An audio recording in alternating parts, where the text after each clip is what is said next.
Hi, welcome everybody. This is episode 29. Today we are interviewing Elisia again, but to this time we are interviewing for Black History Month.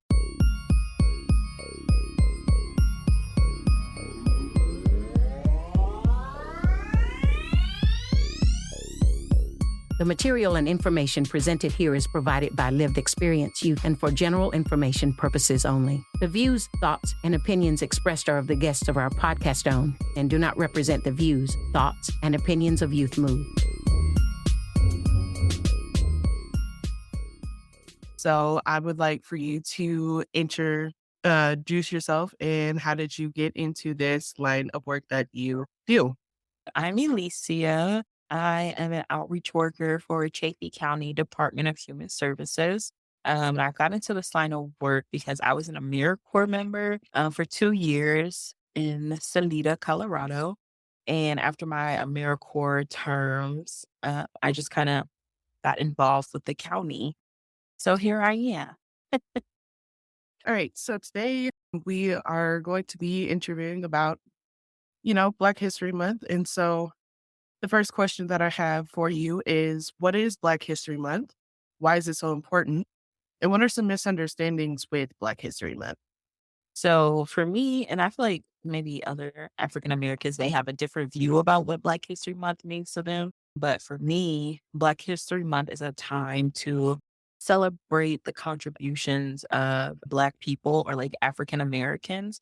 And I feel like it's important because oftentimes, like a lot of Black people, the way that we have learned to gain recognition was to either do something that's like very quote unquote extravagant. So, join the NBA, join the NFL, become a really good artist, right? Like, so oftentimes we're only seen as valuable if we can entertain people.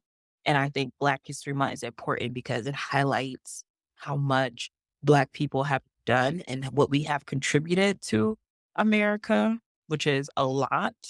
And I feel like some misunderstandings is that just because we have like Black History Month that like nobody else like matters or like, other people shouldn't have a month. And it's like we get the shortest month in the year to talk about things other than the tragedies that have kind of happened, not kind of, but have happened.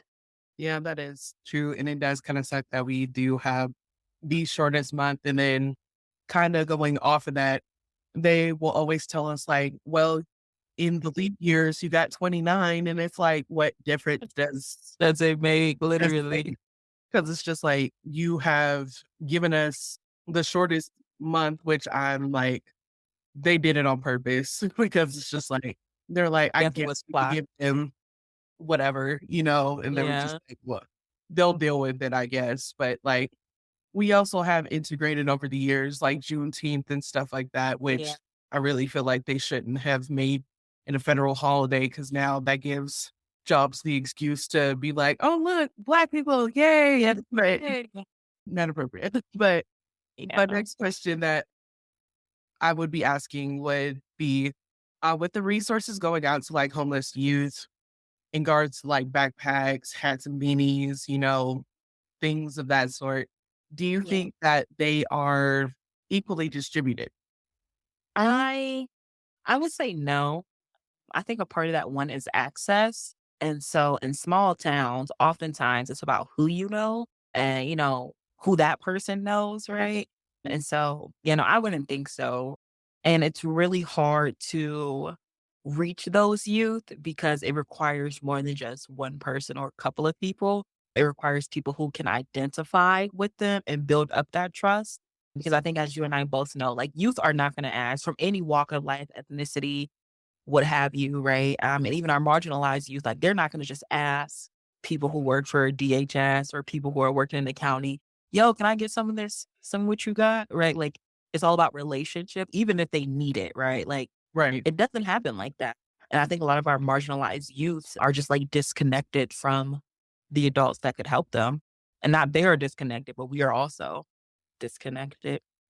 Yeah. With with that, what are some ways that we can help with them getting resources other than, having a conversation with them and actually being acknowledgeable that Black people can be homeless too, and that's the thing. Like, Mhm. it is so just often ignored that Black people are not homeless and things of that sort. And it's like, little do you know, like, if you open up your eyes a little bit and use your ears, like, you would know that this is a serious issue, and it's like predominantly Black areas are often neglected a lot, because it's just like, well, it's a Black area, they often are like, well, they figure it out themselves and then Mhm. they get boxed in and they just have to work with what they got, which Yeah. is not right.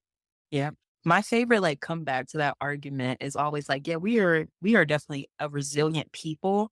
It's literally built within us. And two things, environmental racism is very real, right? So when we talk about having access to greenery, right? When you talk about having access to even going hiking or being able to go snowboarding, skiing, ice skating, right? Like all of those are not in Black communities. And they even for Black communities, like I found myself, like, just kinda reminding myself and then kinda move forward, like, in this mindset of, like, struggle is not a badge of honor, right? Like, you shouldn't have to struggle to get to where you wanna be, right? Like, that shouldn't be something that we are okay with. And some of us are, some of us aren't, right? But, like, struggle to a lot of Black people's like a badge of honor. It's like, "Oh, why you know how hard I worked to get up here?" And it's like, Right. yes, and you shouldn't have to struggle to make the Right. same wage and even less than your white counterpart, right? Like, Right. doesn't really make sense. And I'm gonna go off on what you said with like the hiking and going backpacking and stuff like that. There is I can't remember, they're called Blackpackers. And I've so heard about them. yeah, so I found out about them on their Instagram, Mhm. which I can't remember what it is, but eventually I'll get to it. But they go on ski trips, they It go was on amazing. like they do everything, and I was like, "Kinda wanna see how this plays out," But, like, it's really cool that they are getting, like, BIPOC children and things of that sort the opportunity to ski and snowboard and hike and things of that sort, that are not Mhm. normal to Black people, Yeah, which right? I think is really great. Yeah, I love seeing Black people and people of color, like, just embracing the outdoors. And what I've learned from somebody named Bianca who is in Chaffey County and she works at Garna is that, like, there's a sense of, like, lacking of safety as it pertains to, Mhm. like, Black people and being outdoors. And so, like, once we're able to, like, work past the safety and, like, how to keep ourselves safe, whether that's carrying a gun, whether that's carrying mace, like, however you decide to, taking kung fu classes, right? Like, once we get past the aspect of safety, then, like, everything else kinda just, like, follows in, right? Because 'Cause you're not concerned Right. about what could happen to you, right? Like, so it's kinda I don't know, it's interesting to kinda, like, think about. Yeah. Okay, so I'm gonna be like jumping around with these questions, but I've noticed that you are talking a lot about the environmental space of Black people and just being in a spacious kind of area with Black people.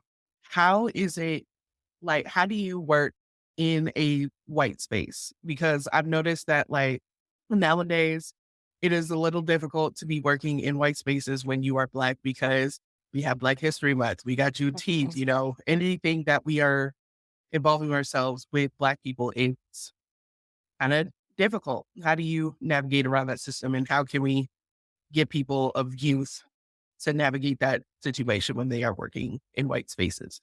I think it is going to be a growing experience, right? So the way that I conduct myself in my job now would not be the same way that I conducted myself at 19, 20, right? Like even 20, and I'm only 26. Even 6 years ago, like it's not going to be the same.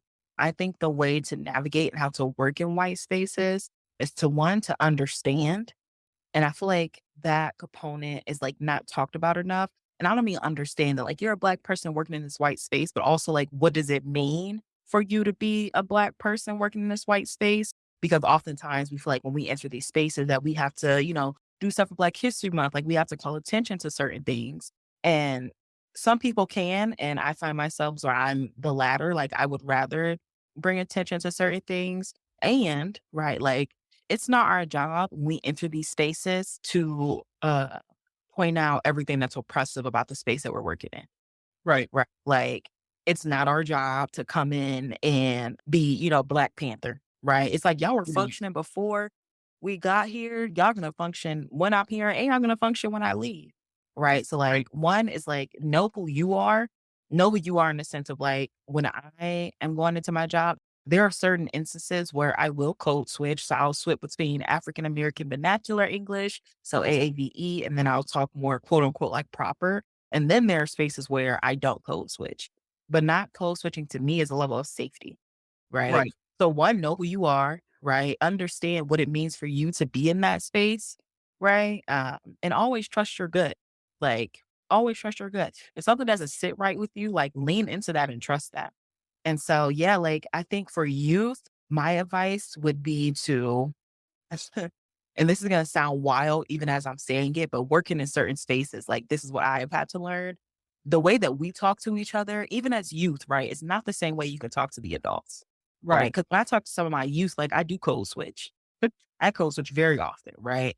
But when they're encountering other people, I make it a point to conduct myself in a way that is not going to make other people upset. And that Right. sounds so backhanded, right? Because like, why would they be upset? And it's like, yeah, well, racism, right? Like, Mhm. as unfortunately the society that we live in.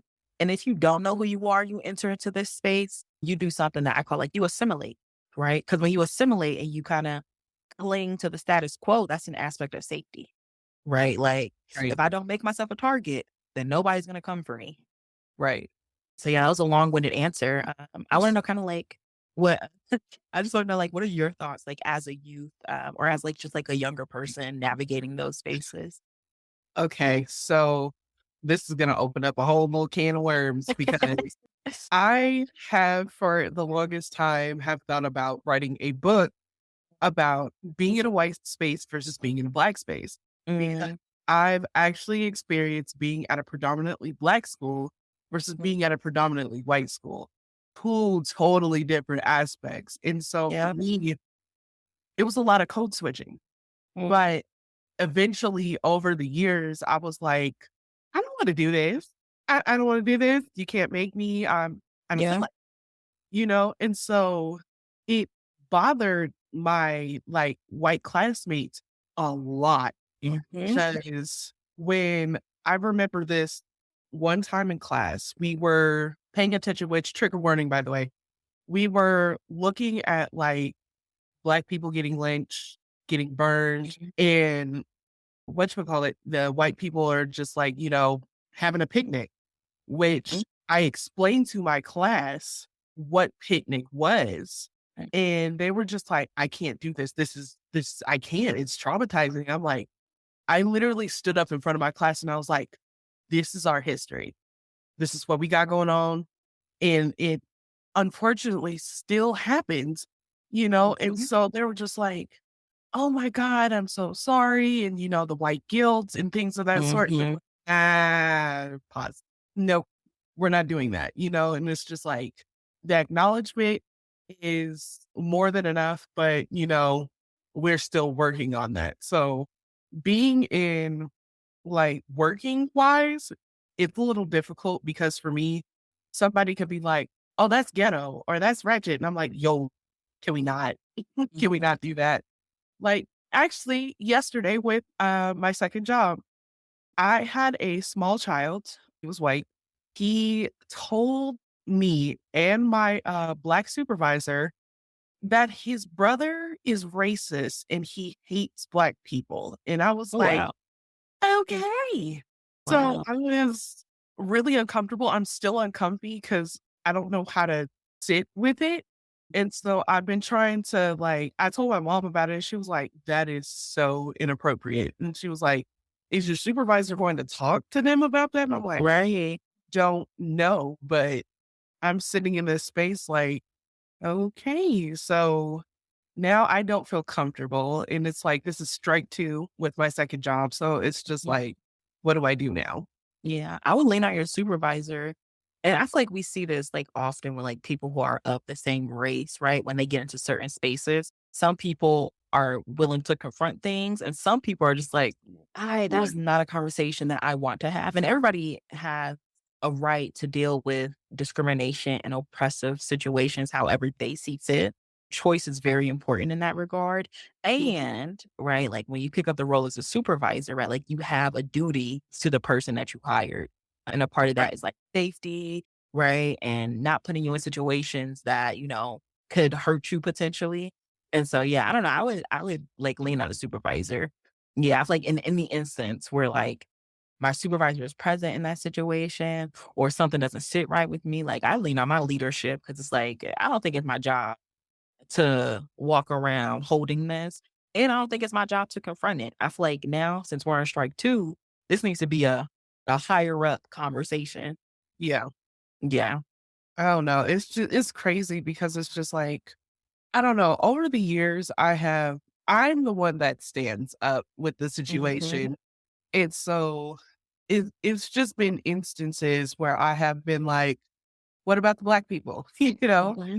And it gets uncomfortable and they're just like, why do you always resort to that? And I'm like, because we are often neglected. We are Hmm. constantly on the back burner with things. Like, I remember trying to get my school to be like, hey, you know, Black History Month is coming up. Why don't we do something for it? Why don't we have a speaker? And my teacher told me, she was like, well, then we're just going to have to accommodate for everybody's history. Yeah, So I was like, are you serious? Like, that's why. I was just like, I understand that everybody else has like a history month and stuff like that, Hmm. but I'm talking about Black history. I tried to get a Black student union. My principal wasn't going for it. I was just like, come on, give me some type of Wiggle room. right wiggle room. And like, even when I was like trying to be in those spaces, I would hear them mumbling under their breath, here she go again. And I got to a point where I was like, and I am going again and again and again and again and again. And again, if And I will continuously do so because I went to, I can't remember what college that is, but it's somewhere in the mountains and it's like in, I can't remember what it is. I think it's like in Gunnison or something like that. It's like West something. But I asked them, I was like, what's their diversity? What's their ratio to black people that, everybody else? And so I heard this girl, she was like, is she really asking that? And I turned around and I was like, and I am asking about that because it's very important. And so she was just like, and I'm like, you have spaces everywhere you go.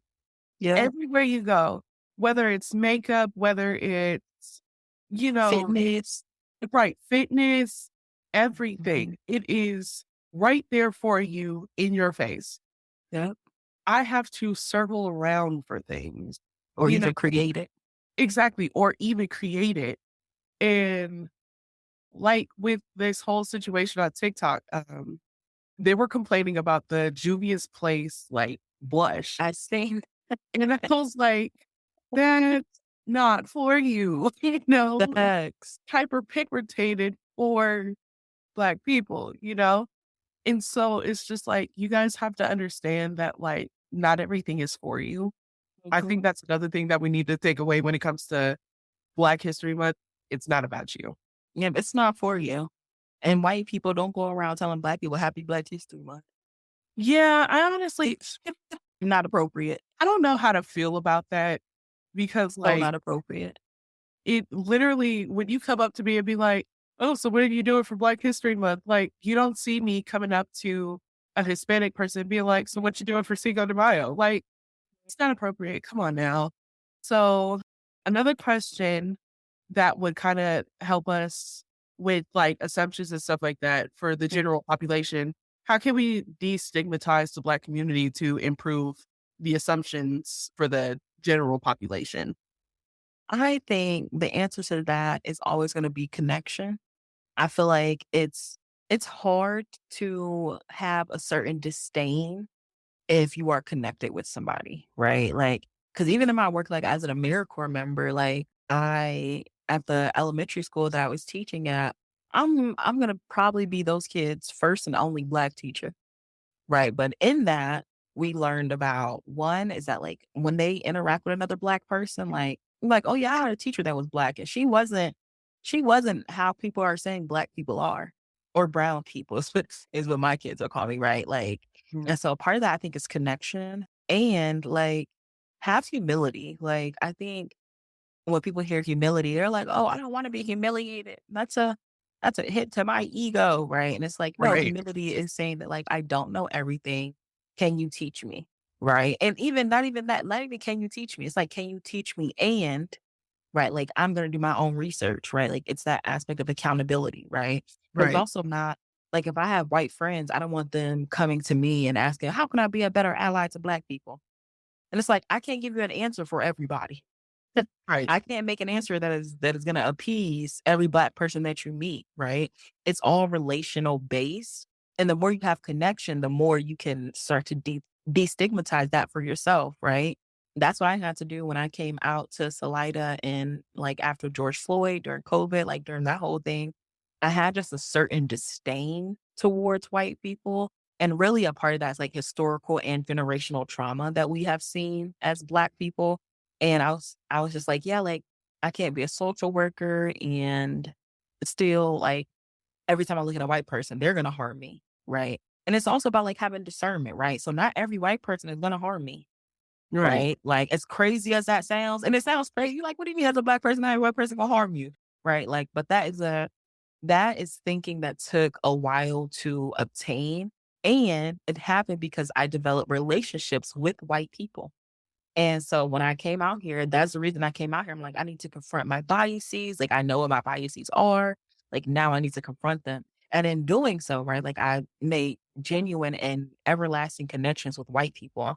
And when I think about, calling racist white people colorful names, right, like I have to think back on the relationships that I cultivated because that is what kills the drive to kind of just like go after the person who's racist, right? And it Mhm. kills the adrenaline. It's like, all right, like think about, my little Caucasian kids, think about the relationships that I've made, right? Like if they were in this situation and, they were around, right? Like what I'm saying, like how would that make them feel? Right. Like even if they don't feel no type of way, that's really good for me to have in the back of my mind because it also teaches me how to approach white people in those situations.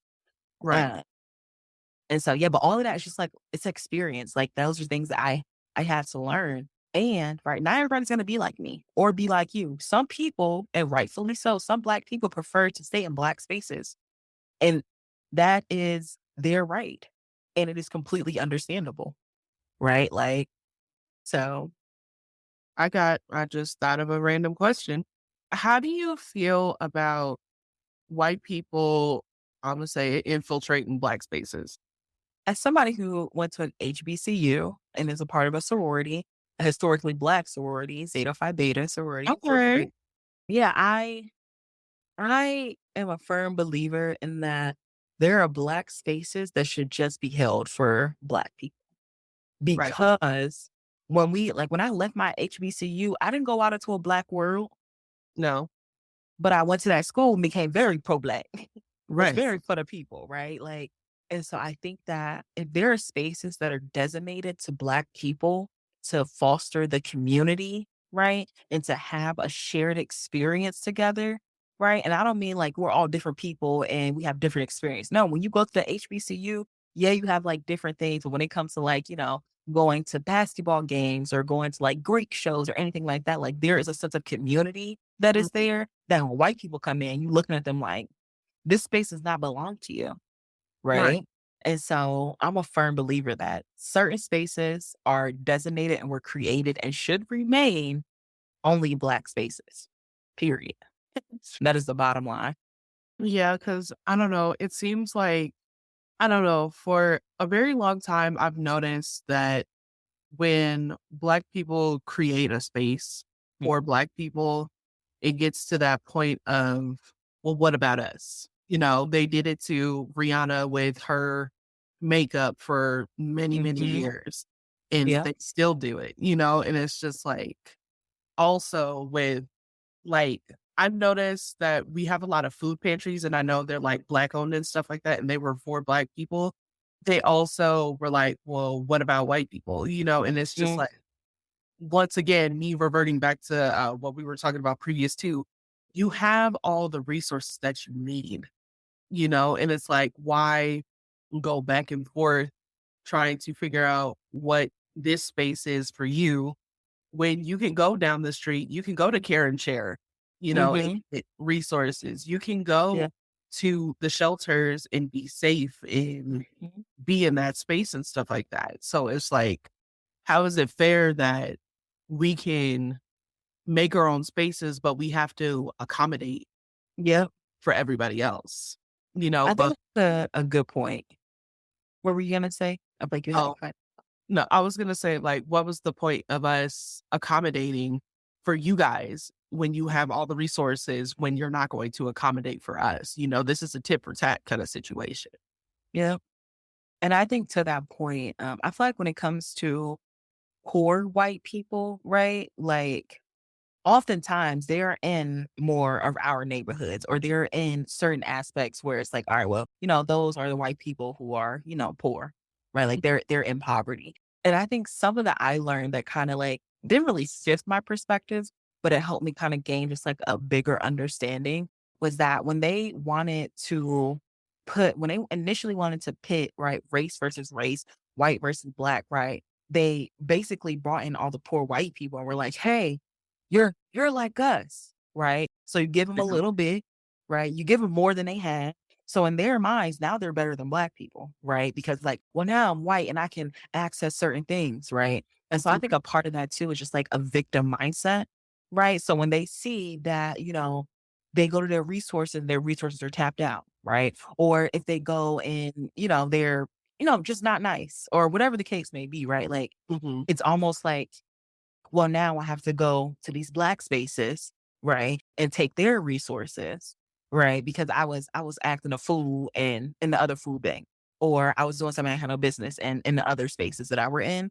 Because even in like the white diaspora, I guess you could call it, right? They have their own little beef, I guess you could call it, right? Like Right.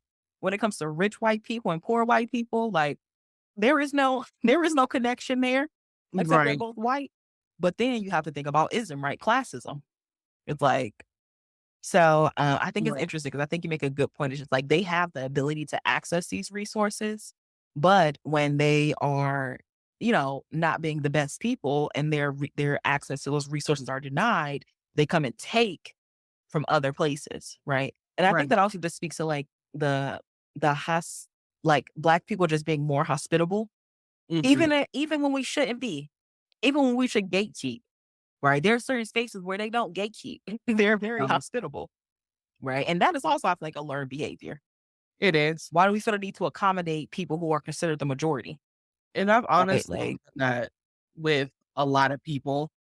Like, I've always been like, "Why are you so just accommodating?" Because 'Cause it'll be like we do, like, a Juneteenth kind of festival for, like, 3 mhm, days, that's awesome. and I honestly think it's amazing, but the amount of white performers and Wow. speakers kind of bother me. 'Cause it's just like, I don't know. Cause when we've had Black Lives Matter and stuff like that, it was always white people in the forefront, Mhm. and it was just like, I understand that you guys are trying to be allies and trying to, be with the people, but we don't need you in the forefront. We don't need you on the front lines. We have this. You could be in the back supporting, but you being in the forefront kind of diminishes what we are doing as people, and I don't know how many times it's been addressed and it's like, I don't know. I think I would just like to slightly push back on that, only to Mhm. a certain extent, because I do feel like you're right. There are certain spaces where like white people like just hang out in the back, pass out water or something, right? Right. And I feel like my pushback is that, like, when I was protesting for George Floyd during that era, during that time period, the white people that I want at the front are people who are aware. And when I Yes. say that, I mean the white people who are aware that, like, if they move their bodies, the police at any time can decide that they want to open fire on a crowd of Black people. Right. So, Right. and obviously that takes a certain level of like, I don't even know what the right word is, but it just takes a certain type of person to willingly get in between a system that wants to kill us and then the people who are trying to fight back. And so I think that, like, during my time protesting, I feel like that is more of what I saw is the white people who are, and these are the white people that I appreciate, right? Like the white people who are like, no, like, get behind me. Like, we are marching together, we're protesting together. But like, when the police are coming in their riot gear, holding their head, like, get behind me because the likelihood of them shooting you is way higher than the likelihood of them shooting me. Right. And I Right. don't mean like, like use your like the riot bullets and like not actual bullets, right? Like use the rubber bullets and stuff like that. It's like, no, like when they actually want to inflict harm. Right. And I was in that situation, even just like having like the white person kind of just like, all right, like step in between. Right. There's so much power in that, right? Because Right. they're not gonna hurt the white people. Right. They're not gonna hurt the white people. Right. But Black people, when we get together and we stand for something, that is a threat, Yeah. bottom line. And so I do agree to a certain extent. There are some white people who are there solely for attention, Yeah. solely for the wrong purposes. And then there are people who are there because they want to be the barrier between the system that wants to kill us and the people who want to fight back. Right. So my question for you would be, in what ways could white people show support to and honor this month other than trying to be kind of contradictive? You got an extra day. I think everybody is on a different step in their journey of allyship. And I think a way to kind of just be in support of Black History Month is to start incorporating that, whether you're a teacher, whether you're a social worker, whether you're a doctor, like start incorporating aspects of like what it means to be different. And by that, I mean, right, like when you're going to see, a therapist or when you're going to see a social worker or when you're going to see a doctor, right? Having a sign that acknowledges that Black Lives Matter, right? Having a sign that explicitly states that, my favorite sign is that nobody's illegal on stolen land, right? Like, and then it's like this whole plethora of just like, a saying of like basically that kind of goes against how the larger society kind of views people. And so I think a part of that too is like start incorporating our culture, our history into like what you do. Because even when I was a teacher, like my kids and we read about educational, right, Black people in history. We Mhm. weren't talking about Kobe Bryant, rest in peace. We weren't talking about LeBron James. We weren't talking about Stephen Curry. Like we weren't talking about the people who are entertaining, right? Because that is what a lot of our conversation come from, right? Like, oh, like we love Beyonce. Yeah. And it's like, yeah, she cool. And right, like we invented the stoplight. We invented pepper, right? Like there are certain things that we have invented that need attention to be called to. And so I think even just starting small is like incorporating that. Like, so when you're in school for Black History Month, like, all right, we're going to learn about somebody other than MLK, Malcolm X, and Rosa Parks, please. Thank you, God. I am so glad you said that because she's, oh my God. I don't know how many times I've been sitting in high school and I'm like, what more do I need to learn about Harriet Tubman? What more do I need to learn? And there's so many other people. Yes. And it's so Like, funny because like there's like a whole list of people like who Black that invented things that white people don't know about, like the X. hair curlers, flat irons. Black people Mhm. made that. And it's just like when you tell them that, they're like, no, that's not true. It was made by a white man. And it's like that white man stole that man's invention. Yeah. Just like McCormick Pepper. Yeah, Yep. McCormick Pepper. Yeah, the slave master stole the brand or the ingredients and just like Right. I made this pepper, and it's like, please, let's not get the fibbing here. Well, we're being honest. And it's crazy because like I think I was talking to like my mom the other day about it.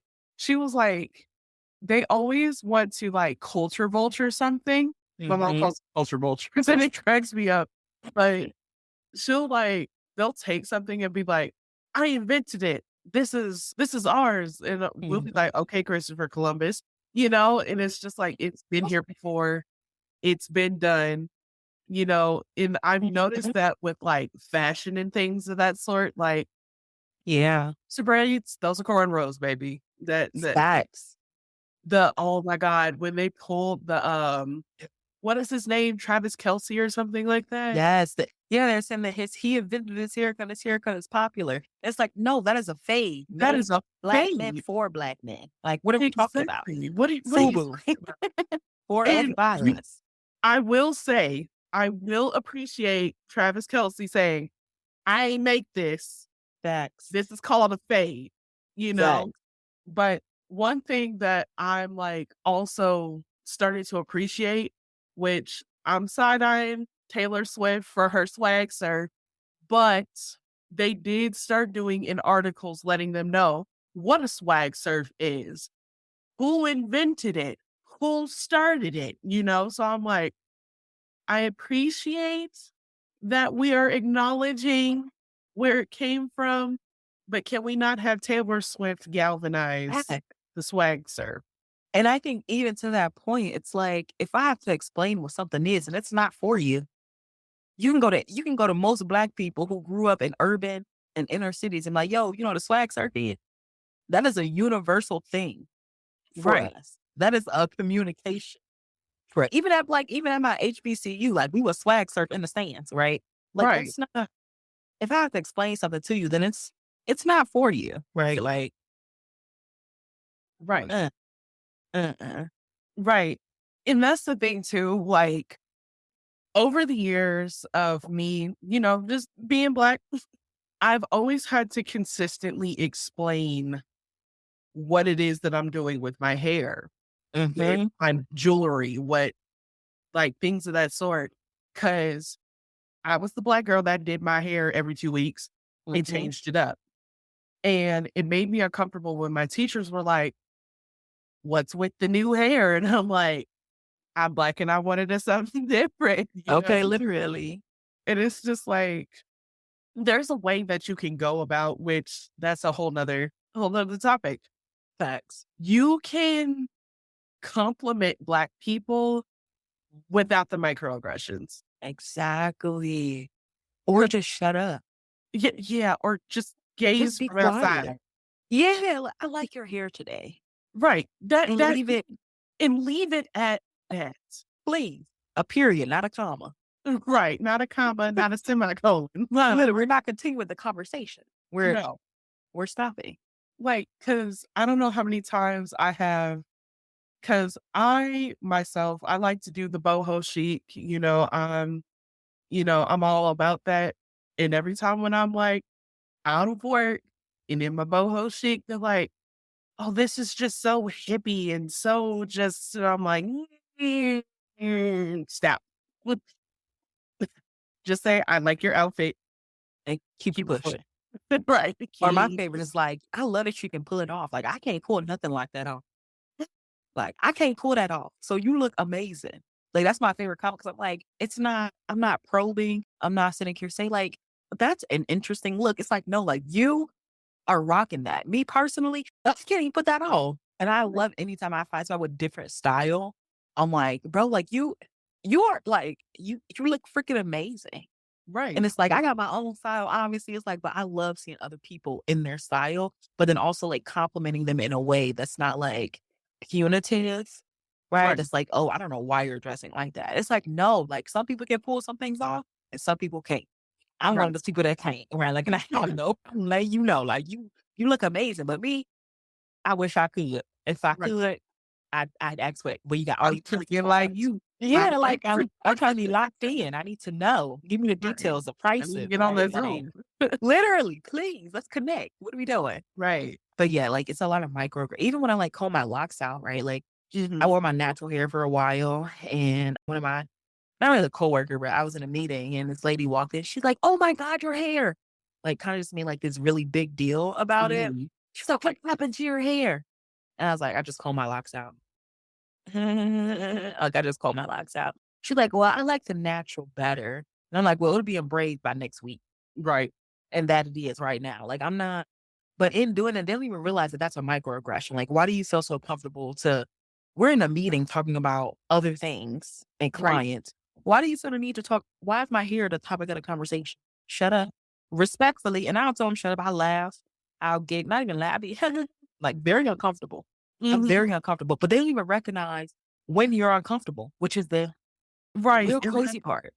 and that's the thing too, like, I'm a Black woman with anxiety, so a lot of Period. times my face will look like I hate you to the highest extent, and so Thanks. being in meetings and stuff like that, I don't know how many times I have been in a meeting and they're just like, "You just look so mean and so frustrated and like you don't wanna be here." And I'm like, "I have anxiety," and it's just like, I'm trying to be in this space with y'all, but you Yeah. sitting here asking me to touch my hair or, "Hey, Soraya, what can we do with Black History Month?" And it's like, why are we having this delegation to me with Yeah. this conversation? Just because I'm Black doesn't mean, "Oh, I know how to do this whole entire Black History Month or Or that Juneteenth." I want to.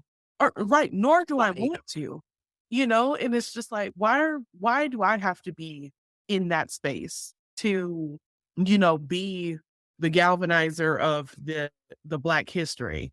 Maybe yeah. you need to learn something about it. Why don't you get a book and open to some things about, like, I don't know, it's just crazy because it's just like, why is it that I have to be the person telling you what to do? There is Back. Google, there is Bing, and god darn it, Yahoo. Yahoo and Hotmail. You look it up. You Google can is free. it is not that hard, I Free promise. 99. Right, it is free Like, 99. You do not have to sit here and do all that craziness. So, another question that I do have for you is, we have been talking about, like, resources and things of that sort. What is your site doing about the Black homeless community in things of that sort? as far as I can tell, not much. And I honestly believe that that is in regards, like, maybe are like Black people who aren't housed, like it's not as evident. And then one, like I said, like you have to have relationship when, especially when it comes to small towns, right? Like you're not gonna know things unless you have a connection or a relationship with somebody.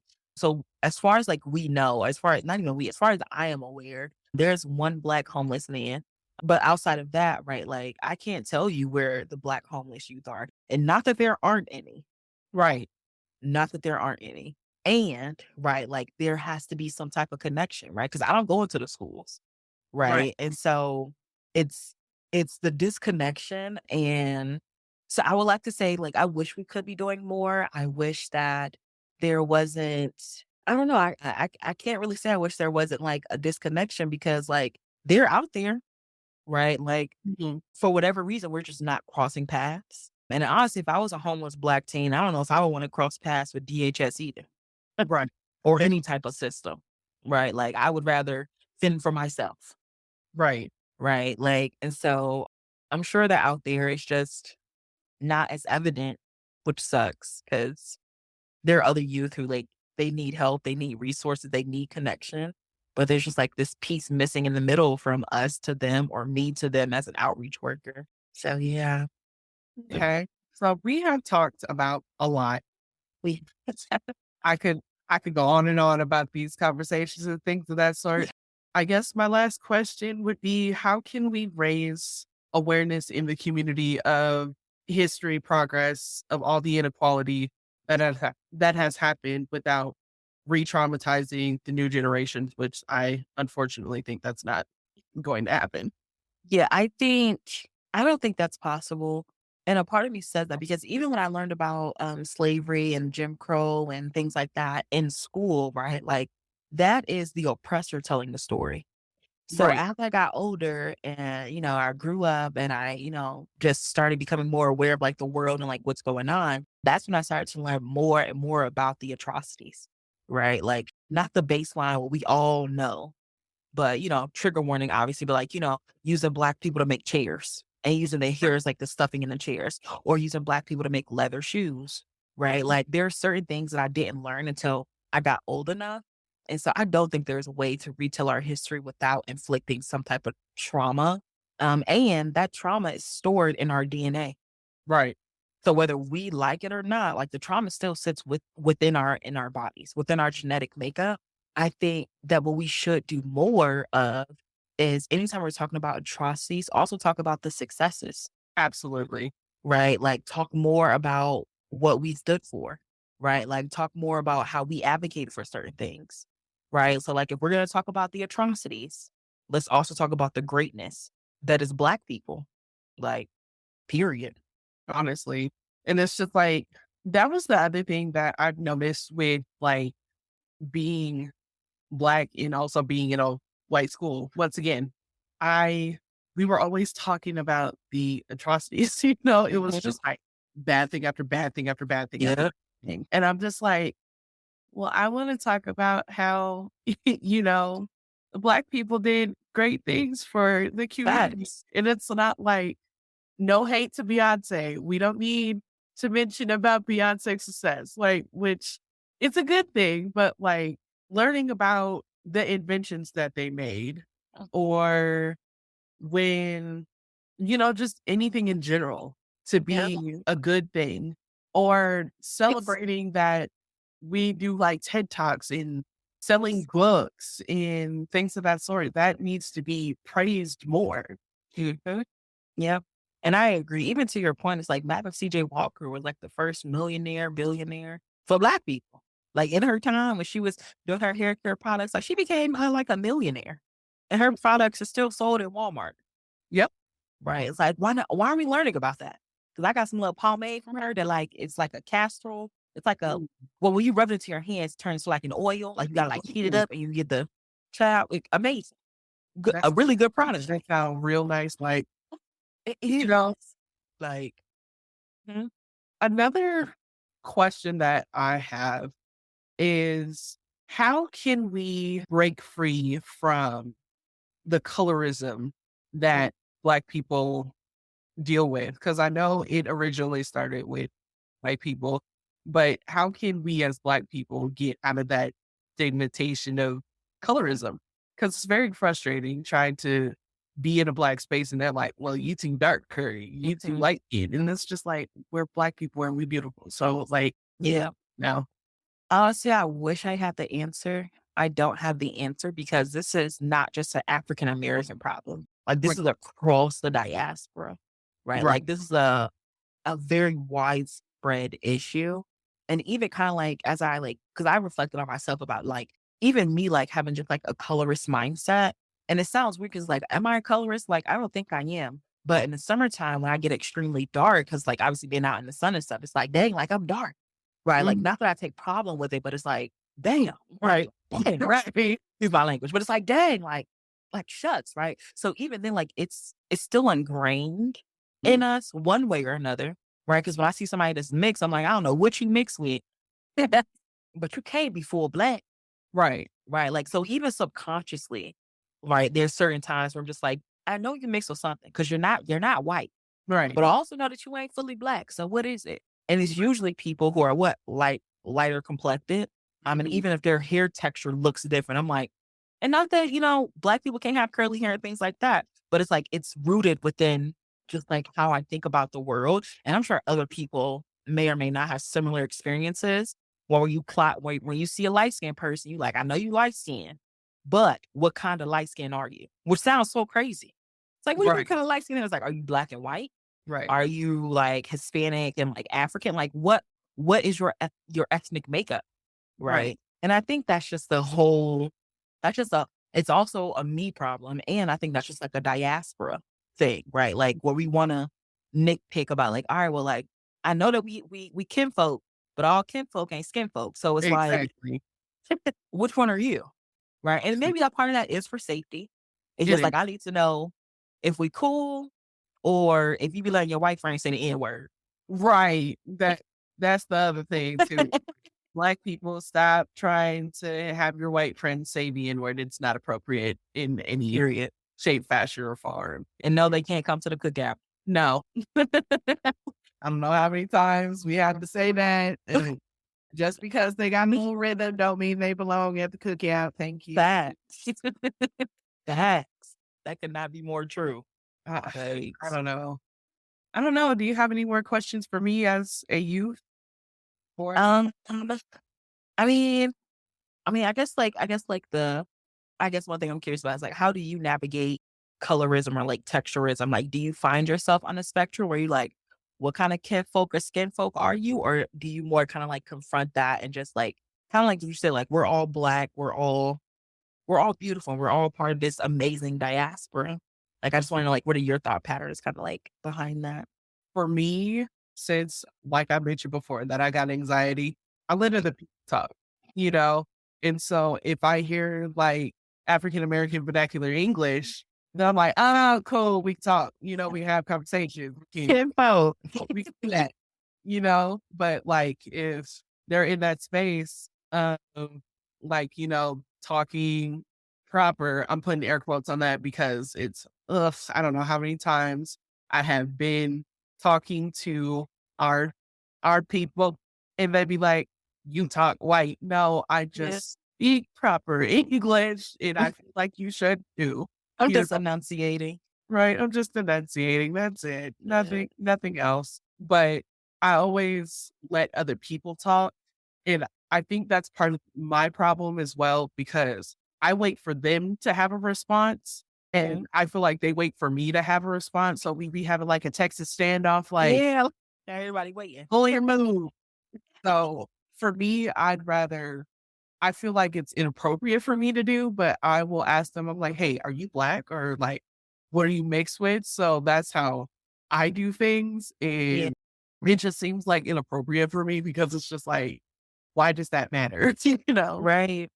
But it's but like, I need to know, am I safe in this space? exactly. And that's what it is. It's a safety thing for me because it's like, even with like, I'm around my white coworkers, I feel like I have to navigate around Mhm. having conversations, about certain things because it's like, you with us or Yeah. Are you with me or you against me? right, I you don't know know, how to check that out. and it's just like for many years of me like working, which is not a really long time, I have always had to tiptoe around like specifically white women, and they have not liked me. Like I had one manager, which I'm still traumatized by this to this day. She tried to fist fight me. Oh, And so I was just like, because it was a sense of me like putting my foot down mhm. because previous to the day, they cornered me in the break room. Oh, Like I wow. was sitting in a corner and they were talking to me and they were just like, well, you need to get your stuff together. And I was like, oh, you are setting me in a bad spot. You backing a dog in a corner. Yeah. Yeah. And it was crazy because when I got out of that situation, my like nails were digging into the palm of my hands because I balled up Mm. my fists. And I was like, I need to get out of here because this is not Yeah. a space for me. So I've just been trying to be more careful with how I word things, what do I say, in stuff like that. So I play it safe Yeah. instead of like trying to be myself. Yeah. And I think to that point too is that it's also good to keep your distance. Yeah. Like there's nothing wrong with like, I don't care for small talk because you don't care and I don't care. So why are we acting like we care? That's just Right. me personally. But a more professional level, like, hey, how's it going? Good. You good? And I keep it pushing. I don't even want to give you a chance. Right. I don't even want to give you an instance where you can come at me crazy. Or you can feel so emboldened that you're like, all right, like I'm a corner this person. And it's like, no, because then if I go down swinging, the police gonna arrest me. Right. They're going to come Right. get me. Like, You. exactly. And the saying is that all skin folk aren't kinfolk. So it's the other Yeah. way around. All skin folk ain't kinfolk. Right. There we go. And That's my that's another thing that I noticed with like my boyfriend. Mhm. He's the sweetest of peas. I love him to death. But he is starting to get to a point with his job that he's like, I cannot take them and their microaggressions Mm, because they will get comfortable with him and start parrot I like to call it parakeet talking. And so like he'll say a word like I have a word. I don't know if it's gonna be this might be taken out or not, but I call black squirrels squiggers. Okay. So I was explaining to my boyfriend like why that happened. So he explained it to his coworker. And so his coworker explained it to his girlfriend and said the word. And so my boyfriend was like, no, that's not what we're doing here. And so like his coworkers feel so comfortable saying like very just fetishizing controversial things to him, But and he won't correct them because he's worried about like staying in his job, because he doesn't want to right, lose it because that's how he ended up with his last job. You know, right. he like completely, because his last job, his coworker said something like completely out of pocket. And Mm. so my boyfriend said something and they moved him, not the Oh, guy. wow. And so I was just like, I'm not saying be silent, but I'm also saying like not speak up. So And we got microaggressions each time are just like 1,000 little cuts. So each time he's experiencing a microaggression, it's just piling on top of each other, right? Like it's right. not, doesn't just like go away. Like it just keeps stacking on top of each other. And so I really hope that he does what's best for him in that situation and not at risk of like his mental health, right? Like that's very real, right? Like staying in a place that is like treating you bad or not paying you enough, right? Like that's how people get burned out. That's how people quit jobs. Like, and it's very valid, right? Like if I'm constantly told, oh my goodness, and we're in the summertime and I'm constantly told, oh my goodness, you have gotten darker. Like I'm each almost as time that you dark as you. facts, fact, did you get a tan? And it's like, no, I'm brown. I have melanin. Right. What are we You talking about? literally sprayed on your colors. Literally. And you can wipe it off with a little dab on your finger, just swipe, you can wipe Yeah. it off. Like, stop, please. And you can get skin cancer. So, but whatever. Do you, boo? Like, facts. I do hope he does his best for him because that is a hard situation to navigate and to be in constantly. Let's see. Do I have any more questions? I know that we're talking about like why it's so important. I know you mentioned in the past about black boy joy or black girl joy. What is that? Because a lot of people will be like, oh, well, what about white kids joy, and things of that sort. What is that? So yeah, it started off like as a hashtag. And basically, it was created to promote just like positive imagery for our black boys and like black men. And it's used to just like show them in a light that is different than what we see on the news, which is like that they're thugs, that they're dangerous. So when you see like black boy joy or like black girl joy, right? A lot of that is celebrating like black excellence. What you Mm, know, black excellence is that's like when you are obtaining certain things that the majority has literally put so many barriers up against you to make it hard to obtain that. Right. Like, so me getting my master's degree, right? Like that is black excellence, right? Because I have access and I'm raising to a status that a lot of my people don't have access to. Right.